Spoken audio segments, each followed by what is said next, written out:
Kembali di Net Bali, cuaca yang tak menentu sejak sepekan terakhir membuat para nelayan di Buleleng enggan melaut.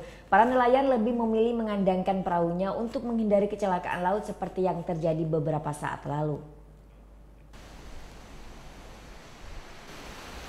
Pasca terdamparnya dua nelayan asal Kali Asam akibat tingginya gelombang di tengah perairan Buleleng, ratusan nelayan di pesisir Bali Utara tidak berani melaut. Ratusan nelayan ini memilih mengandangkan perahu, sembari memperbaiki alat tangkap ikannya sambil menunggu cuaca normal kembali. Untuk memenuhi kebutuhan sehari-hari, beberapa nelayan di pesisir pantai Buleleng bekerja sebagai buruh lainnya. Saya baru sekitar 4 hari dah nggak melaut. Kenapa? Karena cuaca anginnya kencang nih dah. Kencang anginnya? Iya. Di dalam? 3 hari. 3 harian dah libur. Kalau di pinggiran ini kan tenang. Tenang? Iya. Tapi kalau ke tengah nggak berani? Enggak. Lewat dari 2 mil aja sudah gelombangnya sudah besar.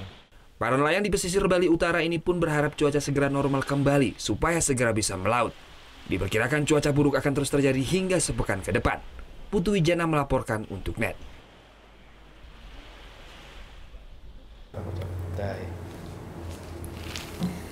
Udah selesai kan nontonnya? Nah, jadi jangan lupa buat like, komen, dan subscribe ya.